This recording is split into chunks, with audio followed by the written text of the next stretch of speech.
drove the ship. Alex, we're already live. It's okay. We'll put a countdown. Hold on, we'll put a countdown. Yeah, but we're already live. 10 minutes. It already.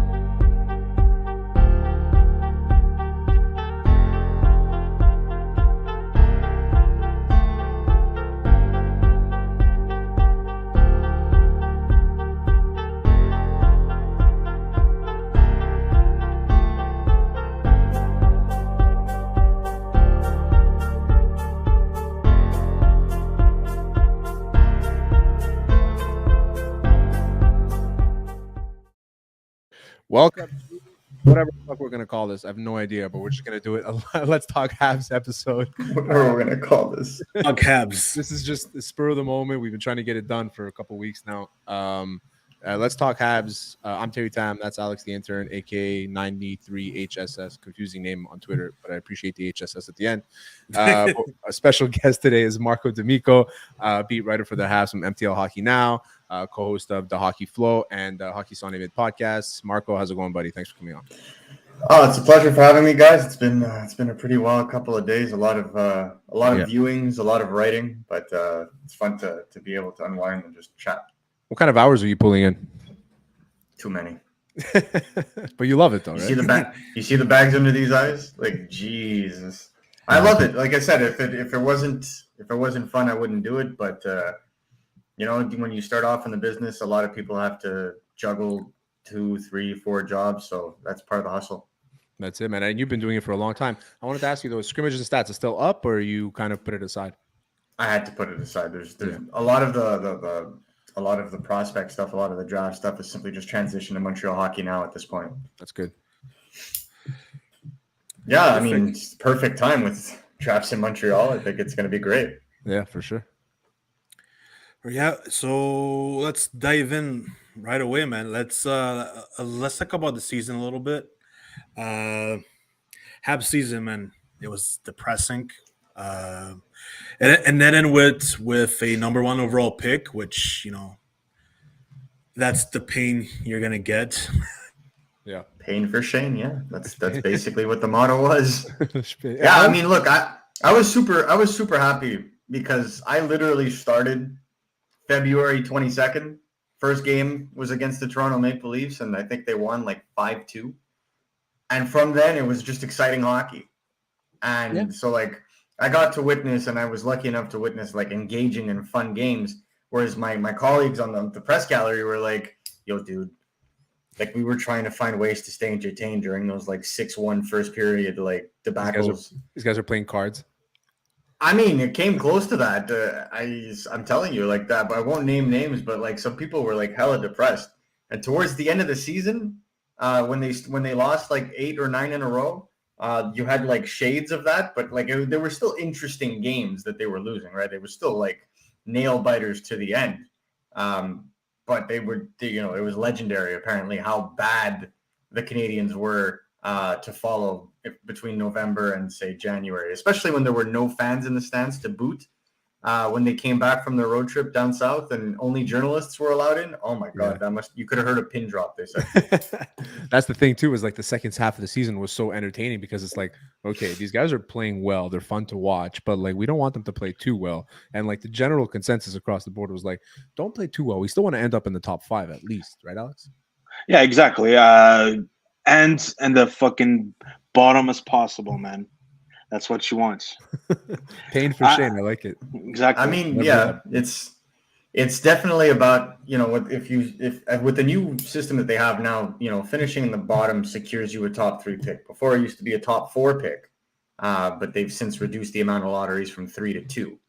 That actually went into the Canadians' favor because the lottery in previous years was weighted at 16.6%, which was what Buffalo had last year when they won the lottery. Montreal this year had an 18.5% chance of winning the lottery. And to boot, if a team that was ranked 12 to 16 would have won the lottery, Montreal would have gotten the first overall pick because you can't go up more than 10 spots. So they had total 25.5% chances of walking out of the lottery with the first overall pick. So now they didn't need the extra luck. They won it outright. So now they got it. Is it right? Should it be? Why not? Like, what are we talking about here? I mean, I feel like it's a difficult question. The world is It's exploded honestly over like, and this is, a lot of people are going to be like, well, look at for example, Yuri Slafkovsky, who is playing in the World Championships right now, and he's a man out there. He's dominant. He looks good. Yeah, this is a motivated 18-year-old that's playing against some NHL talent. I mean, against Canada and Germany, he's been subdued, but against weaker competition, he looks like a dynamo, and that's exactly what you'd expect from someone that's challenging for the first overall pick. When it comes to Marco, Shane Wright, hey, hold on, Marco. Before we continue, have you had a chance to actually retweet the live? I'm not on Twitter right now, bud. Actually, go ahead. So no, you're right. And for me, it's like, okay, this guy's playing well, and I know nothing about these three players other than what I've read on Twitter or what I've read online, any articles or whatever, But I can't sit here and say that I've watched either of these of Cooley, Slafkovsky, or even Wright play more than what we've normally seen. Like we see them mostly international. I think you had a point. We'll talk about it, but yeah, you had a point like where we see players at international levels and they don't play as well, and it's like, well, you're obviously playing against the best. So at this point, what are we trying to do? What's wrong, Alex?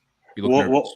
Well, I had a question about Slafkovsky actually, because we've seen him on big ice, and we've seen also how, because I've watched actually Josh Henderson play with Canada, and he was pretty good on big ice. It's NHL sized ice at the World Championships this year. For some reason, it looks big. I don't know why. It looks big. It looks the big camera angle. The camera angles, but also like the dimensions are. You could add maybe like a foot here or there. It's not exactly the same, but it's very much NHL. I always find what makes it look like an international rink is how far the net is away from the boards, because an international it's a bit longer, but the proportions of the ice are the same. It's just that they'll bring that line, the icing line, they'll bring it further ahead. Exactly, which is why there's so much space behind the net. Guys can fly. That's what allows a guy like, say, Slafkovsky or Anderson to take more advantage, because it's the same length from red line to icing line. It's just that you now have a little bit more space to maneuver in the back of the net. That's it. So we've heard of the news last week about Snake Boisvert, the Snake 70 guy. He was telling about Connor Geeky and how he sees him as the best player in this draft, and he should be, number one overall. Well, first of all, what do you think of that? Because I heard your interview on 91.9. That's why I was there when he said it out loud. So I reacted then, and I'll tell you exactly how I felt about it. Look, because Connor Geeky, to me, he seems like a guy that could either be a Logan Brown, a Brian Boyle, or Dan Boyle, Brian Boyle. Which one? I forgot which. Brian, the defenseman. Exactly. So to me, that's what he comes off, but he thinks he's Andrzej Kopitar type of player. Yeah, so I mean, I spoke to Connor Geeky, and when I interviewed him, he's a very intelligent player, a very knowledgeable player. I think he's a very dedicated player. His brother's already in the NHL playing for Seattle. The Geekies are very serious about their development and their training, and so the one thing that holds back Connor Geeky in my mind is his explosivity. It's not even his skating. Once he gets off, he's off. His issue is always, in my mind, in the NHL. No matter how much he works on it, I don't think that this will ever necessarily be fixed, but it'll always be his first 2-3 steps that will hold him back. Now, obviously, if you have possession-heavy wingers on your line, then you can compensate for that. He could very much well turn out to be a first-line center. Like, we've seen slower centers do well in this league. Like, Ryan O'Reilly is no speedster.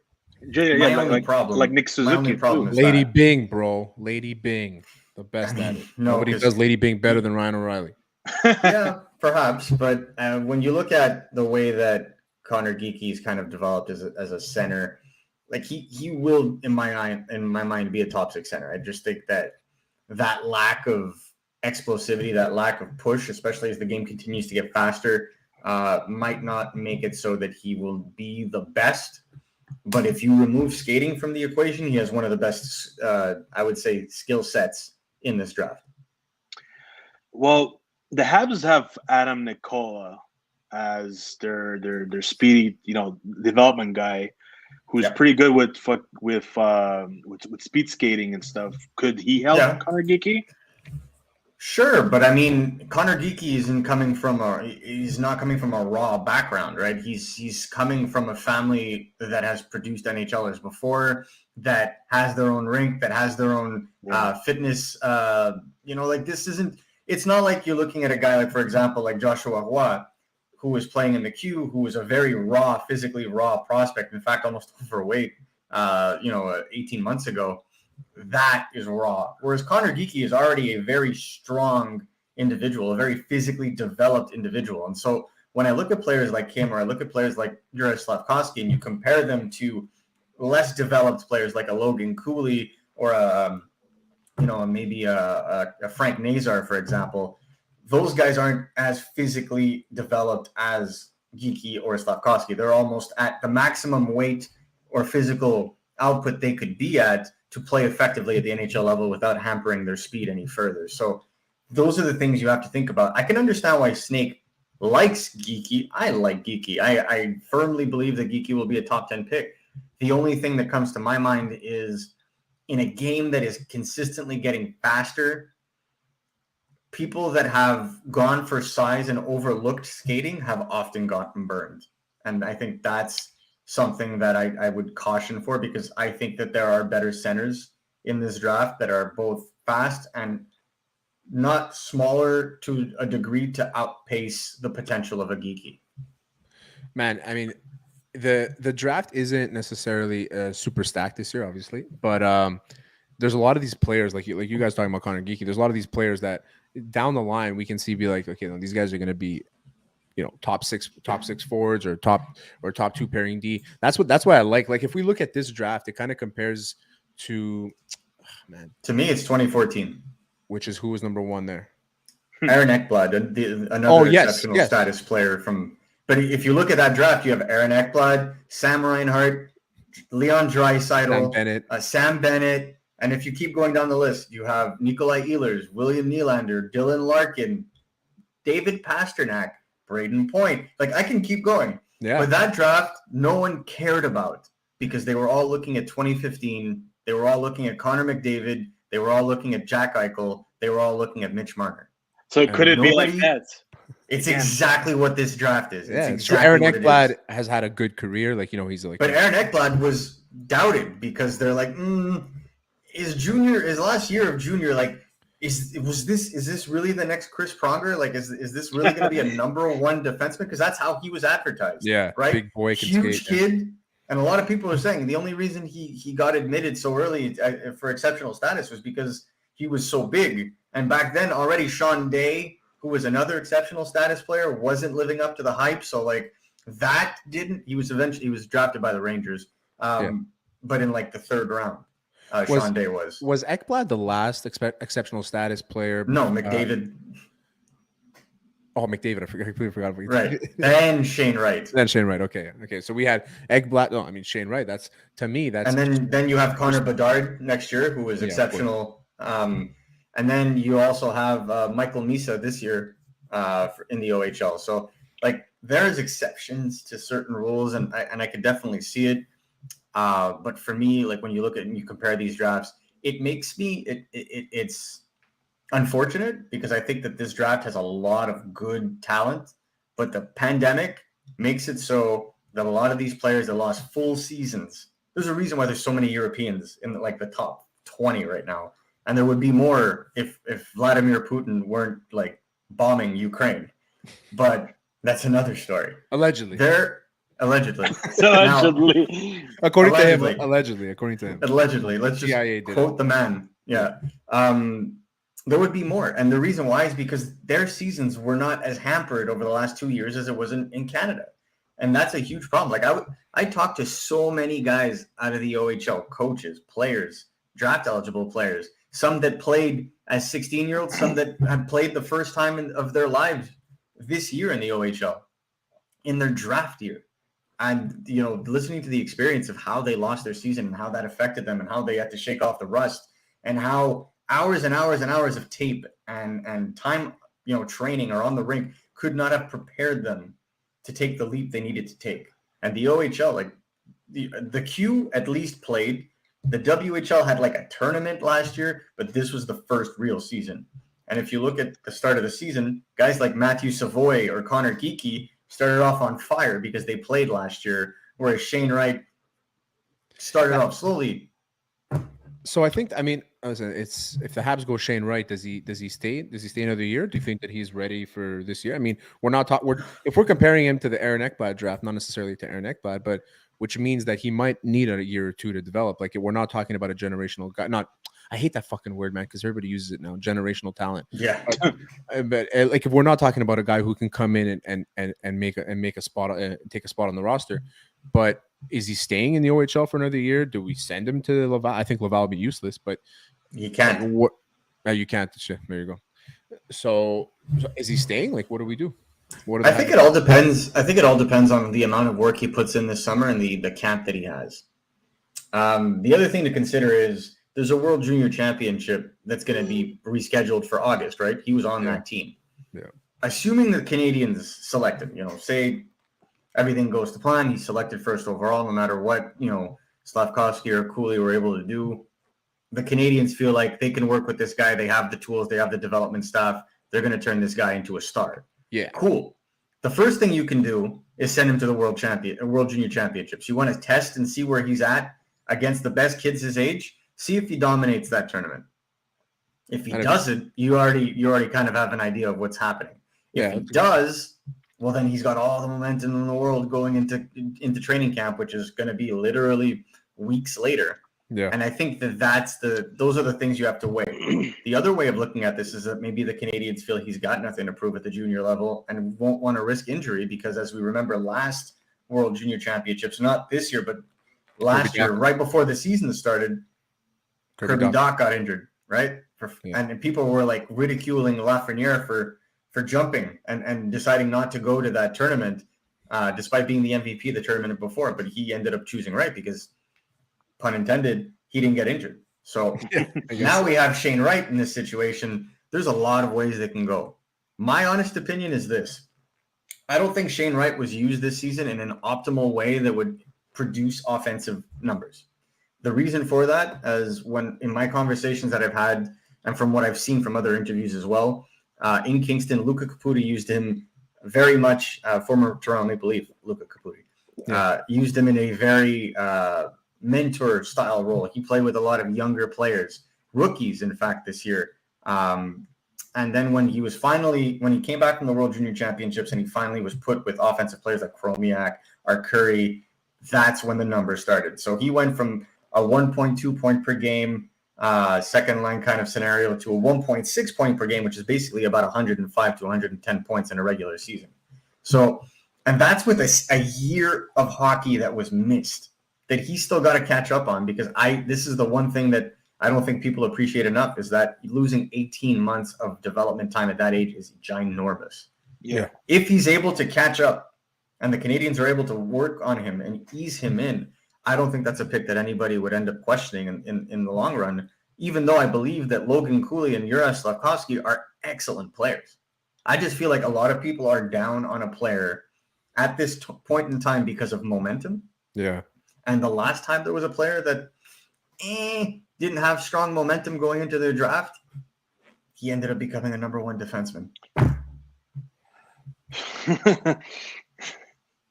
So the way that I look at it is everything is in perception. And I know a lot of scouts don't like this scenario where they have to like sit down and really think hard about it. And they're afraid if they make a mistake. That's why scouts are pissed off, because they actually have to sit. There's no consensus number one right now, because this isn't a normal draft year, just like last year wasn't a normal draft year. And I can go and find the articles for you last year. How many people in the scouting community called the 2021 draft weak and wouldn't dare do it today? It's going to be the same thing with 2022. I mean, sorry, Alex, go for it. Yeah, I was gonna say because we spoke about Wright, we spoke about Slavkovsky. We haven't spoke about Cooley much. Cooley, I'm not sure what his ceiling and floor is. Is he more of a Logan Couture type of player? Is he more of a Trevor Zegras type of player? Sebastian Aho. Oh, okay. He reminds me a lot of Sebastian Aho. So he's very dynamic then. I like that he is a very dynamic player, and if you're looking for speed and pizzazz, Logan Cooley's your guy. I think that he's the type of center that you want to draft that has a similar style to a Trevor Zegras, although I don't know if he's going to be necessarily as effective because Trevor Zegras' shot at 18 was I don't think Cooley's there. I don't think Cooley is there. I think Cooley is a better two-way player than Eichel is. Sorry, not Eichel. Sorry, Zegras is. And so there's give and takes, and I think that's the difference. I think that if Cooley had the offensive potential of a Trevor Zegras, he'd go first overall without a question. But I think that Shane Wright, didn't get to show the offensive ability that would have made him a unanimous number one this year.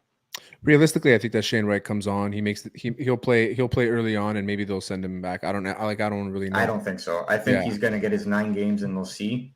But to be completely honest with you guys, at this point in time, I think that when you look at Shane Wright and how he plays, his game is so mature. He plays such a structured game that is very pro-ready. I think you just bring him in the same way that Suzuki was brought on. You put him on a third line, you give him top power play minutes, you put him in offensive situations, and that's how it goes. Marco, you can. Do you want me to answer this question? Okay, go for it. Make fun of David. Do I think the Rangers are dirty? It depends. Do the Rangers only include Chris Kreider? Because if that's the case, yes. Okay. Yeah, the rest of the team's pretty good, right? Yeah, I don't really mind the rest of the team, but Chris Kreider. Yeah, he could slide into a 10 bowling pins for all I care. It's weird. I'm going to say this as a Habs fan, but I'm actually a Kreider guy. I like Kreider. I like the Weasel. I like the player. It's just like this guy has a knack for crashing into things. Yeah, exactly. He's like Luis Mendoza. He can't break. He just goes right through things. Yeah, no, exactly. Except apparently he can break when he wants to score 50 goals. Yeah, I mean, listen, the guy's had a great. Duke is just on fire today. Duke is on a vendetta now. So the Habs are gonna. I mean, the next few years they're gonna look very different this year. And there's been crazy talks about all the French Canadian players that are going to be UFAs this year that might come to the Habs, including Letang and David Perron. And Crosby's name was thrown out there. He's not UFA for another couple of years, but Bergeron too. But I don't see Bergeron leaving Boston. I don't think that'll happen. Bergeron said it point blank. No. Yeah, there's no point for him. It's either Boston or retirement. And I think Letang is the or most Deeks fan, bro. one. Yeah, that too. And I don't see like this. I just released an article on this like today. I don't see a need for the Canadians to throw big money at Chris Letang. Because that's what it's going to take to get him there, right? This is a guy at the twilight of his career. He's going to want to win a last cup, or he's going to want to get paid. Well, didn't he going to come to Montreal? Go ahead. Is it true that he refused the 3-year, $15 million deal? I don't know if it was 3 year, $15 million, but Elliot Friedman just wrote on 32 Thoughts that it was about 7 times 3 or 4. Oh, at least. And he refused that. So but he was making 7.25 last year. Exactly. If he refused that, what do you think he would take to come to Montreal? It's going to take it's not even worth it. 7.58. 8, yeah. 3 to 4 years of 7.58. At his age, no. Well, if people think that Jeff Petrie is worth peanuts now because he had one bad half of the season, what's going to happen when Letang starts slowing down? Oh, big time. And he's going to ask for trade protection. He's going to ask for everything. Yeah, all of it. Yeah, he doesn't want to move. I get it. Every single former client from Kent Hughes, and especially the ones that were also French Canadians, are going to be pointed at the Habs and be like, nah, that's going to happen. It's not going to happen. Yeah. I mean, listen, as much as I would love Letang, because there's a lot of young defensemen that are coming up. As much as I would love as a Habs fan to see him mentoring some of these young guys would be fantastic. But realistically, it's a Bergevin move to sign him at $8 million, but it's not. I don't feel like it's a Hughes move. I don't think it's a Hughes move. Yeah. My $2 is on Perron because I think he's the most realistic option. Yeah, I mean, I wouldn't even see that. I'm going to be completely honest with you. I don't. If the Canadians move money, because it all depends on the Carey Price situation. You start with Carey Price.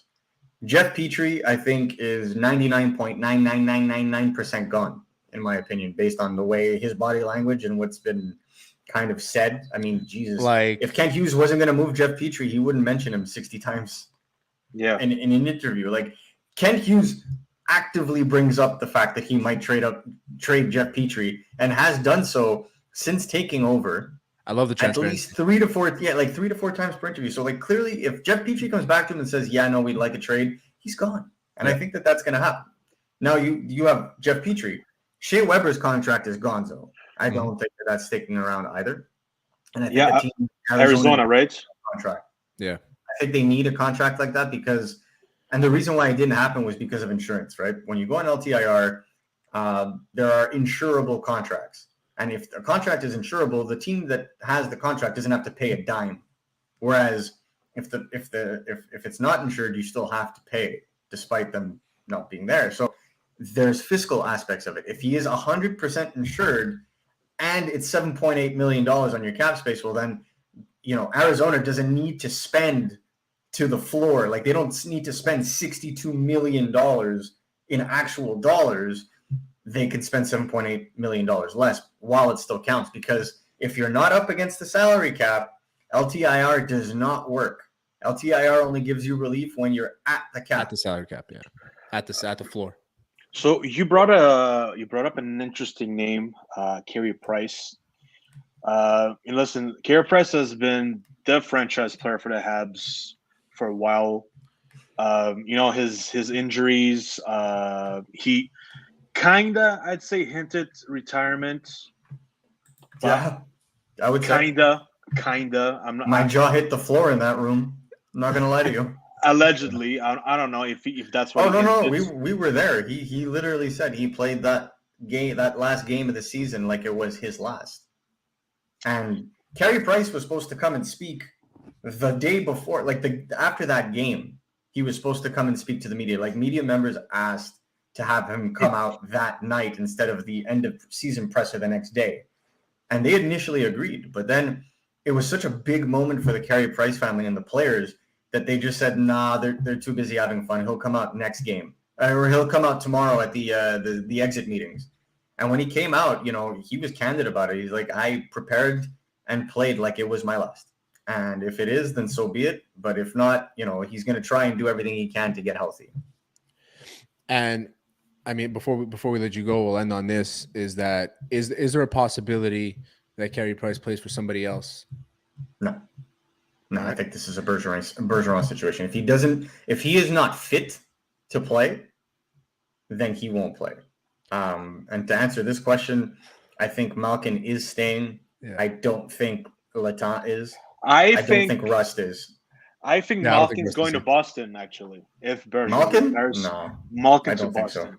I mean, listen, that line is so expensive. They're going to add that line. They're going to add him too. He's going to ask for a minimum like $8 million also. So, I mean, I don't he's on a downfall right now, Malkin. He's not what he used to be. Yeah, but why would Malkin go to Boston? Like that's just, I don't know. It's just a weird vibe for me. He won't be on the top line. And the other thing to keep in consideration is the amount of money that you would have to give a guy like Malkin to keep him there. If he's going to be injured the way he's going to be injured, I think the only team that's going to give him what he wants is Pittsburgh. The only team that's going to take that risk is Pittsburgh. And if Pittsburgh's really going to try to go for it, like you can let go of a guy like Latant. You have Marino that can kind of take over on that top side, that top pair on the right side. Then you can go and invest the money you don't have for Latant. You can go fishing in the summer. They can easily replace Rust by shifting and re-signing a guy like Rickard Rakell and putting him on the wing. I don't see that happening with Latant. I think Latant you could kind of move on from at this point if he's asking for too much, and kind of retool it as you please and spend as you please. And they still have, if I'm not mistaken, they still have their first round pick. So if they can be active this summer, they can still do what they need to do, and they have the pieces to make a splash. Michael Dos Santos. No, he will not be a Hab. The way that I see this is when you look at what Kent Hughes has said, they're not going for the 5-star unrestricted free agent, which is what a guy like Latant would be. They're looking for the stopgap, the guy that can sign for 1 to 2 years, that can kind of come in and hold down the fort and be a leadership presence for a lot of these guys. So you look at Justin Braun, you look at Jan Ruda, you look at a lot of these other, even Anton Strawman, who's still playing hockey at this age, who's like 30, 35. These are the kinds of guys that you could look for. They can kind of slot in to a second pairing, third pairing, and kind of add some much needed depth to that roster while you can ease in a guy like Justin Barron. And you're a vet that, maybe, you have a little bit of maturity, the locker room doesn't go crazy. Like there's always those pieces too. Like, or if you really want to drop a bomb in Montreal, PK Subban. Yeah, you know what? I saw that pass by, and I don't think that'll ever happen. It's more realistic that he goes to Toronto, but I don't think they'll be able to afford him unless they dump Nylander or Tavares. No, that's why I think if he wants to come back to Montreal, you want a forward that can teach your defensemen what it means to play in Montreal. You want a defenseman that can teach your youngsters what it means to play in Montreal. But I think the only way we have room for that, though, is if we trade Petrie. That's the only way. Like Marco said before. I don't think PK Subban's in a position to demand too much of a salary. I think that they're ready to be like. Well, I'm talking about in terms of roster positions. Petrie is 99.9% gone. If they go and sign a defenseman, it's because Petrie was traded. Exactly. Yeah. So we'll have Savards. I personally think Weidman's coming back. Wouldn't be it depends the price tag. Obviously, I don't think you're going to get him at league minimum anymore. Yeah, it depends on which one of the prospects impresses. Also, I mean, you could be Barron. Yeah, that depends. Obviously, there's Barron too. There's Barron. There's Harris that could play the right side. So I love Harris. There's definitely stuff to look at. But just Barron's. All right, man. Well, Marco, we appreciate you coming on, buddy. That was fantastic. That's Marco D'Amico, beat writer for the Habs from MTL Hockey Now, co-hosted the Hockey Flow and Hockey Sans Limite for Les Français. Honestly, it was good. You cleared my head a bit, Marco. I will say you cleared my head about a lot of things. Look, I'm not gonna jump the beat and say that Shane Wright is the greatest player of all time and whatnot. But I think that when you're looking at highlights and you're seeing Slafkovsky and he's a phenomenal player. Yeah. The only thing I'm saying is there is what you see on TV and then there's what happens in hockey and in all of hockey. Practice every day with players. If you listen to Ken Hughes and how they want to build culture and they want to bring in players that can help the team win and they're going to, that are going to push the team forward, that's Shane Wright. And he described Shane Wright the same way. So at the end of the day, I know it's going to be a lot of pressure and a lot of people are going to be like, this is going to be this is going to be 1980 all over again. Wickenheiser, Savard, all that.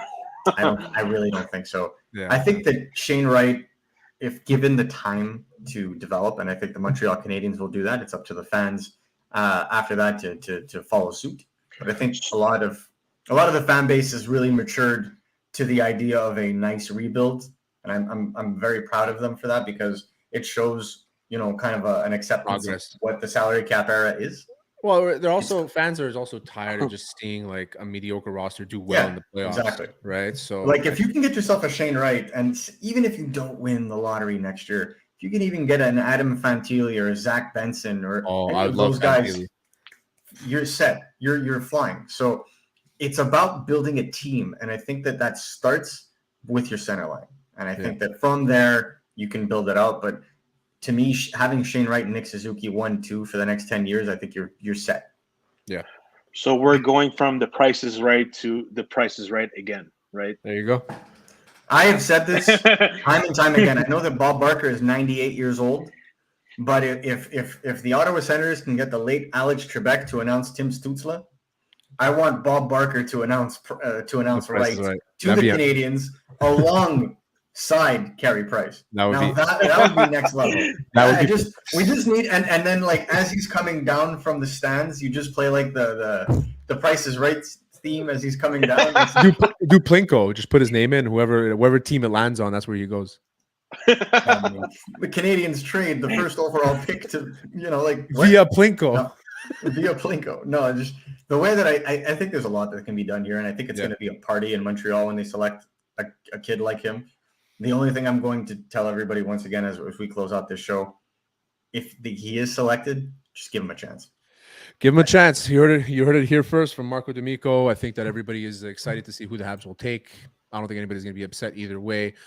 Shane Wright, to Can be a me, great player one way or the other. yeah, I think we're top. Whoever they're going to get is going to be a good talent, and the Habs look like they're on the up in terms of their rebuild. Marco, thank you for coming on again. Alex and Marco, are you going to be able to do a quick call in during the draft after our selection?